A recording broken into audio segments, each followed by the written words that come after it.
Hello, welcome to Friday night's calendar. Yes, hello, good evening. Here are tonight's main stories.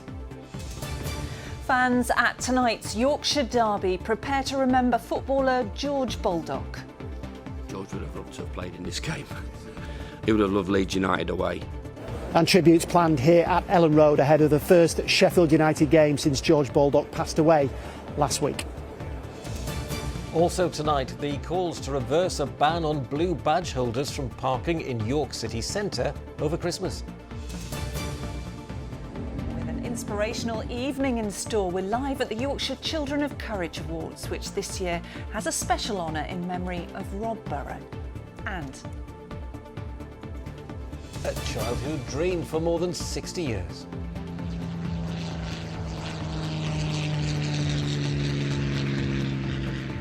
Why Eric Emery's family helped him fulfil his lifelong ambition of flying a Spitfire.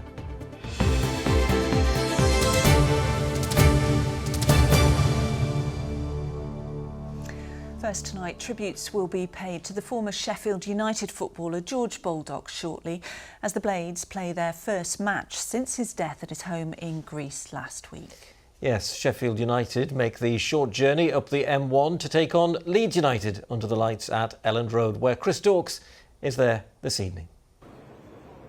Yes, well, it's going to be an emotionally charged evening down here at Elland Road, as you'd expect. Tributes planned throughout the evening to George Baldock. There'll be a minute's silence before kick-off. There'll be representatives from both teams laying flowers here in front of the away end at Elland Road, and players will also wear black armbands to pay their own respects to George Baldock. Now, you imagine during that minute's silence, it's going to be quite a solemn affair. There might well be a few tears shed as well. Players from both teams played with George Baldock during his time at Sheffield United. Blades manager Chris Wilder signed Baldock for Sheffield United back in 2017. George would have loved to have played in this game. He would have loved Leeds United away. But we have to get on with life. They have to, we have to. And we have to do what's right and what George would have wanted us to do and how we would have wanted us to act. So we have to go on and crack on now. So, Chris, how are the fans planning to pay tribute? Well, Ian, yes, they'll observe that minute's silence along with the players and the staff, of course, as well. There'll also be, no doubt, a few chants and songs throughout the match to George Baldock. A group of supporters actually have been raising money for a giant George Baldock banner, 16 by 10 metres in size, that will cover a full stand at Bramhall Lane. Now, they boarded the buses for tonight's game earlier on today, carrying a smaller version of that banner. But when unfurled at the game next week, Blades' first home match since George Baldock died, that'll be quite a sight. It's been a tragic event, and it's to see so many people upset and hurt. It's widely mentioned, even people from other football clubs and teams have reached out and offered support and donated, which I think is fantastic and amazing. I think the team will be up for it tonight, definitely. Thinking about George. Yeah, I'm sure they'll be up for it tonight.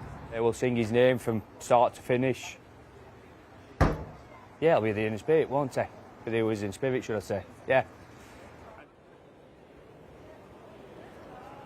Well, no doubt it's going to be an emotional evening for both fans and players as well. But let's not forget there's a football match taking place here as well tonight. A Yorkshire derby, no less, with Sheffield United looking to maintain their unbeaten start to the Championship season. Chris Dawkes reporting from Elland Road there. A row has reignited in York over plans to stop blue badge holders driving into the city centre over the festive period. The council says no vehicles will be allowed into the centre while the popular Christmas market is on the advice of anti-terror police. Yes, but it's angered local residents who only last year overturned a move which would have seen them permanently excluded from pedestrian areas. Sally Simpson has the story. They're preparing for Christmas in York, but not everything is rosy. Navigating the council's policy on blue badge holders is tricky, and there's no treat in store this festive season. They've been told their vehicles won't be allowed access to the city centre during the day while the Christmas market is on. The council points out that there are lots of car parks that blue badge holders can use, and that you can still park on double yellow lines where you can access them. But they're all too far away. You only get a blue badge, if you struggle to walk 50 metres, and all the car parks on the periphery are just too far away. For many people who really can't walk far at all, it just means they can't come. For campaigners who successfully challenged a similar permanent ruling, which was overturned earlier this year, it feels like they're going round in circles.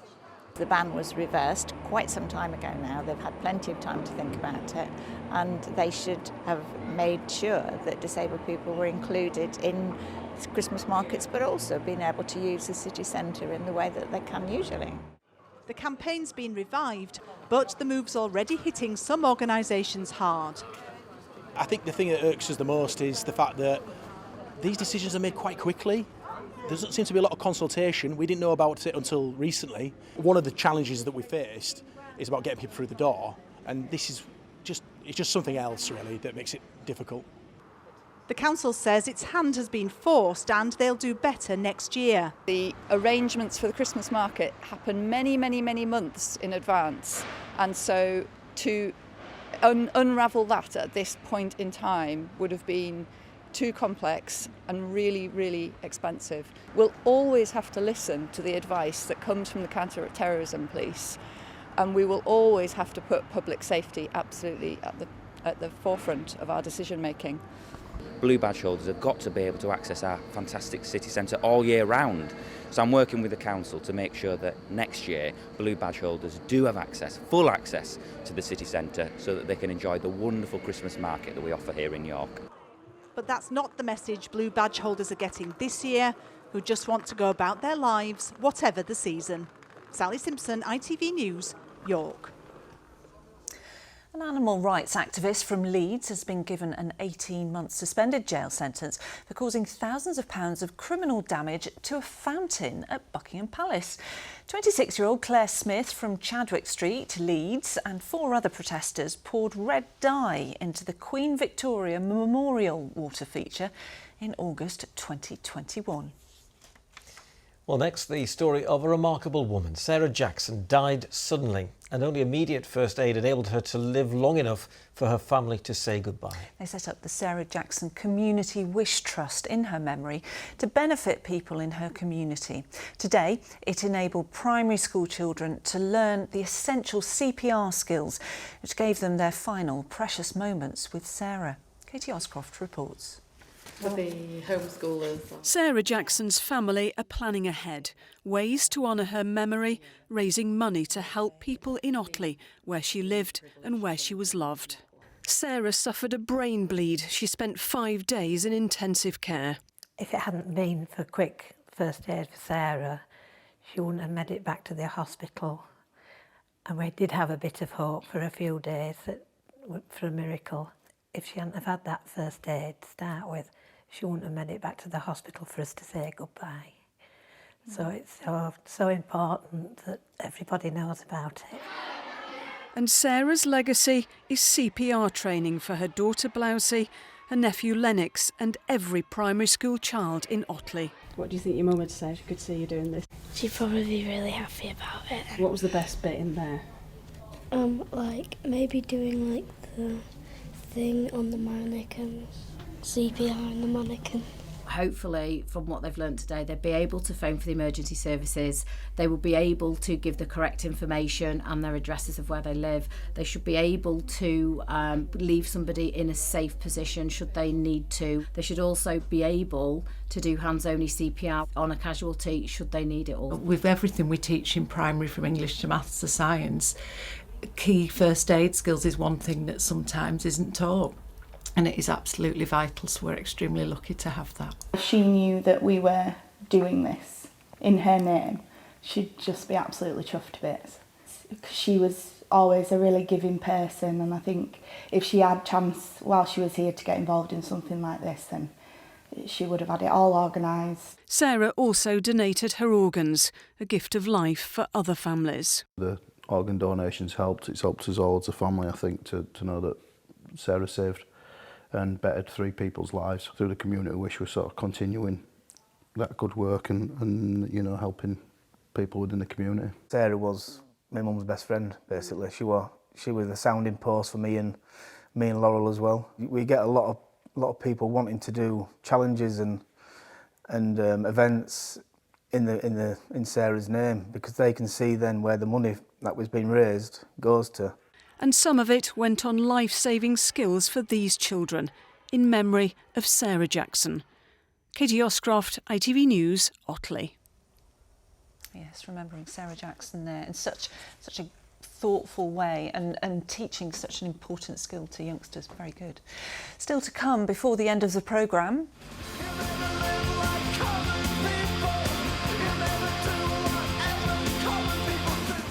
The music memorabilia that's set to go for a song. And I'm here at the Yorkshire Children of Courage Awards, which celebrates some of the most inspirational and resilient young people in our region. It's sure to be an emotional night. And the storm Ashley develops and strengthens in the Atlantic. Find out what the first named storm of the season means for our weekend weather. Now, I don't know about you, but in our house, well, we're pretty big in recycling. Yeah, we are you? too. I spend all weekend sorting out the rubbish and putting it in the right bin. Do you? You don't do anything Well, else? maybe not all weekend. OK.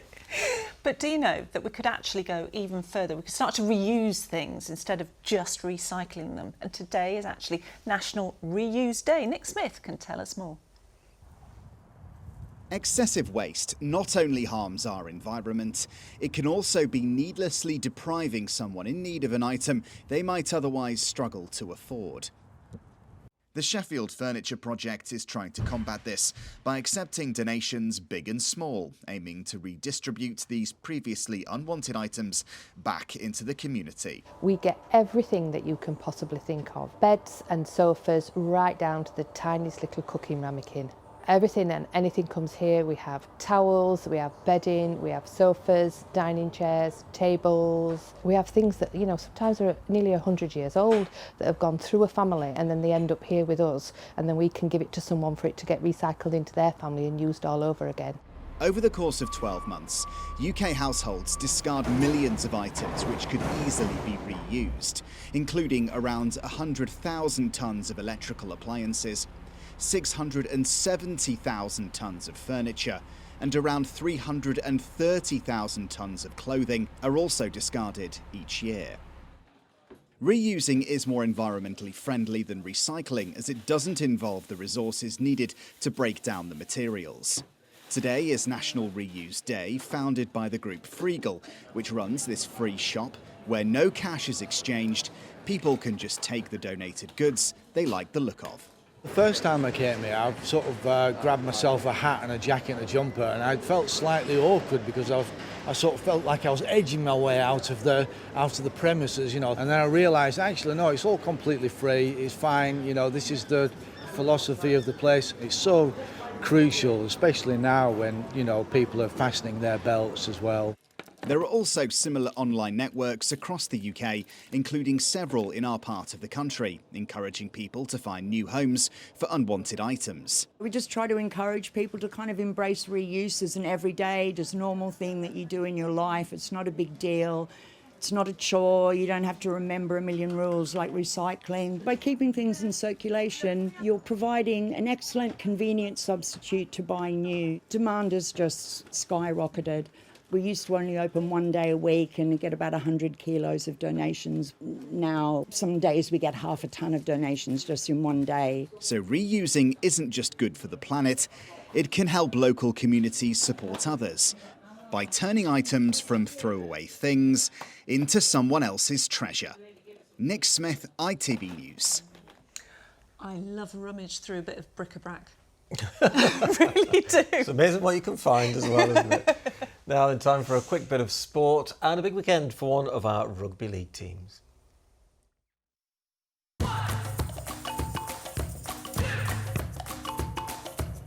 Xero Accounting Software sponsors ITV Regional Sports Report. Wakefield take on Toulouse in the Championship Grand Final tomorrow night under the leadership of head coach Darryl Powell. Trinity have already picked up the 1895 Cup and the League Leaders' Shield this season. Now they're looking to cap off a memorable season by winning the treble. It's a big night, you know. I think it's huge. The fans packing the stadium. Hopefully we get close to a sellout. That would be awesome. For me personally, you know, it's been a great year back in, new club for me at Wakefield. You know, everything about the club's been pretty special this year, and you know, we'll finish it off with a special night that we can all be happy about. Yeah, I told you it was a quick bit of sport. Now, earlier in the programme, we were talking about recycling and reusing. Now, though, let's talk about collecting. And Lara, do you collect anything? No, I don't, apart from bric-a-brac. But I know that you do. Well, I tell you what, I'd heard that you collect Tupperware boxes, is that right? No, that's just I've got a mound of them in the cupboard because for the kids' bake boxes, you know, it's useful, isn't it? It is. Well, if music is your thing, you might be interested to know a huge collection of music memorabilia is about to go under the hammer. It includes instruments, outfits and autographs from some of the biggest names in the music industry, many with a connection to Yorkshire, as Lauren Hall reports. The instruments, the outfits, the records, and all the other memorabilia.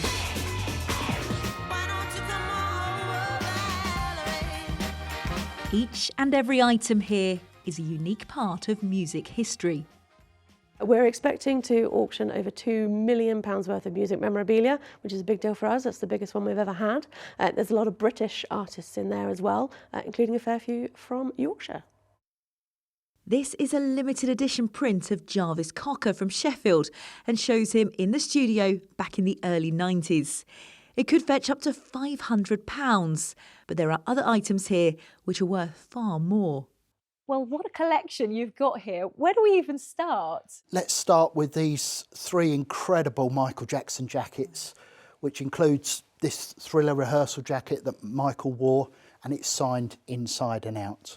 And here we have an incredible 2 pages of handwritten lyrics for the song Beat It. We've got the largest collection of Noel Gallagher guitars to come to auction, and includes this from 1992, which one of the first guitars he used in Oasis, to an incredible Gibson Silver Sparkle, which Noel described as the best guitar in the world. He sold it by mistake. It should never have been sold. So, wow. Well, perhaps he'll buy it back. Let's hope so. Whoever buys it will need deep pockets. And for this next one, you might need to take a deep breath. Obviously, lots of high-value items, but if you had to pick just one that you think will fetch the most money, what would it be? I'm going to stick my neck out, Lauren, and say it could be this Jimi Hendrix tape. It's got 4 unreleased demo songs on it. We just don't know what it will achieve when it sells. It could be 5 figures, it could be 6 figures, maybe even 7 figures. All these items go under the hammer next month, and what they're likely to go for really is mind-blowing. Lauren Hall, ITV News. We shall have to wait and see what they go for, won't we?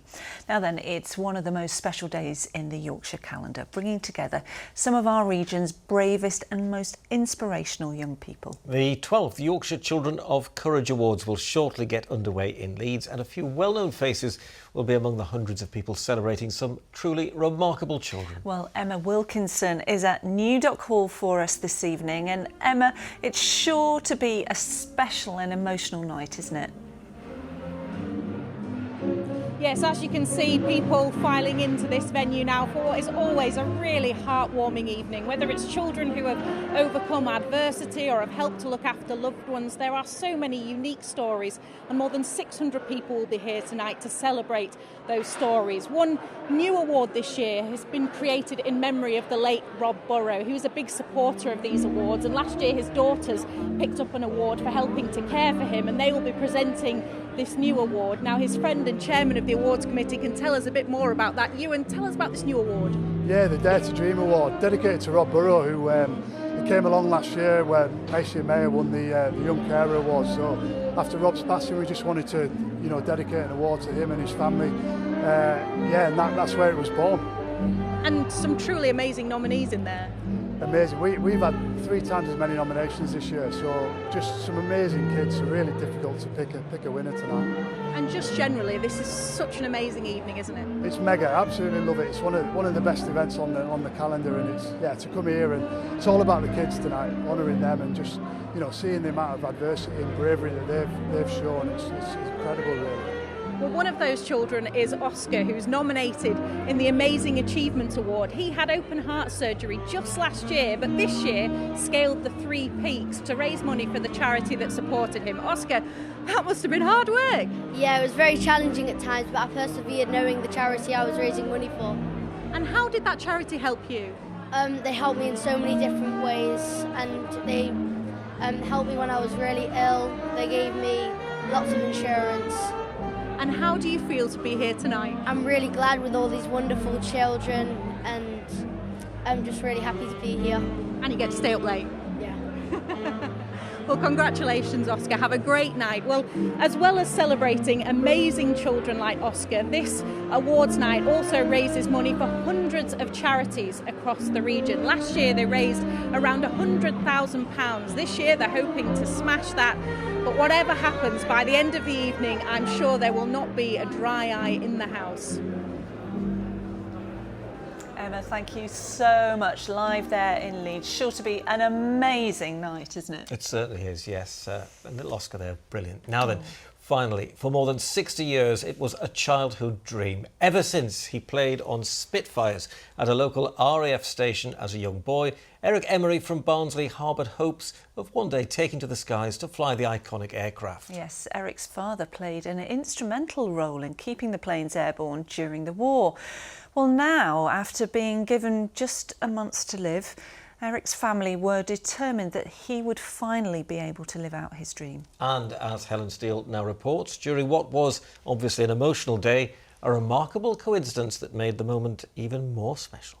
A salute to his family and to his father's military might. During the Battle of Britain, Spitfires like this would simply cut out. It was Eric Emery's engineer father who helped solve the problem. Now he's got the chance to fly one. What do you think he'd make it today?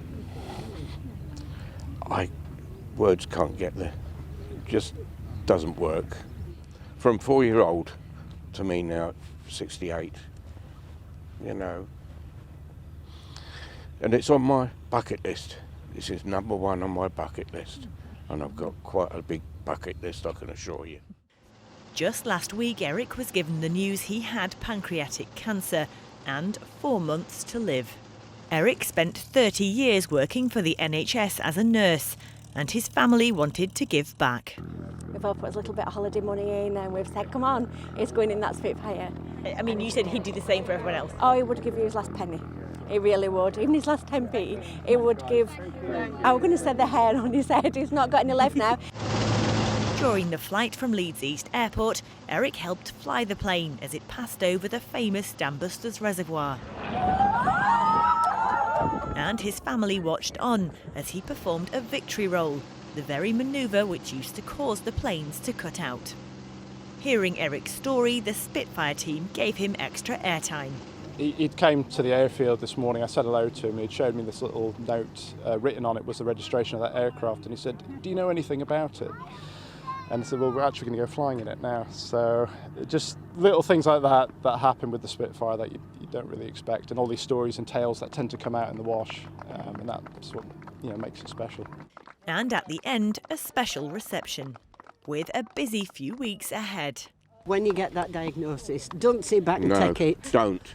Get out there and tackle kick. it head on. Start kicking. Because we are doing. Helen Steele, ITV News in Leeds. Oh, that's a heartfelt hug, isn't it? Thank you so much to Eric and Pauline and to all of their family, really, for allowing us to film that really, really special moment. I particularly loved it when Eric was hugging his little grandchild. Oh no, it brings a tear to the eye, it certainly does. Now then, let's have a look at the weather. Here's Nick Miller. good visibility on the horizon. TUI sponsors ITV Yorkshire Weather. Hello, you may have seen some fog first thing this morning, but this afternoon turned out to be a nice one. Some sunshine, albeit quite hazy, temperature up to around 16 degrees Celsius. Sunshine will be limited this weekend. Here's what we're expecting. It'll be a wet start first thing tomorrow. The rain will clear away. Tomorrow afternoon is looking fine, but then on Sunday, it'll be wet and windy. Here's why. We are going to get some rain then to start the day tomorrow as this weather front clears away. Rest of the day looking okay. But then on Sunday, here comes Storm Ashley, the first named storm of the season, but really for impacts across the northwest of the UK. No weather warnings here, though do expect it to be not just wet, but also windy for much of Sunday. We are seeing some patchy outbreaks of rain this evening as the first of the two weather systems this weekend comes in, but it'll be later in the night we start to see some more widespread heavier rain with a strengthening wind as well. So a blustery mild start to the weekend, but we have that rain. Now bear with it, slowly clearing away eastwards as the morning goes on, to be replaced in the afternoon with actually plenty of sunshine, just the odd isolated shower, and feeling quite nice in that sunshine again, up to around 16 degrees Celsius. And we're dry on Saturday evening. In fact, we're dry for much of Saturday night. It is on Sunday where things go downhill. The wind picks up, could see some gusts around 40 to 50 miles an hour for a time, and we are going to see outbreaks of rain on and off for much of the day, though later in the day, late afternoon, we are expecting things to clear up by then. Into next week, not as windy, it'll be staying mild, often dry, though there will be some showers around. Enjoy your weekend. TUI sponsors ITV Yorkshire Weather.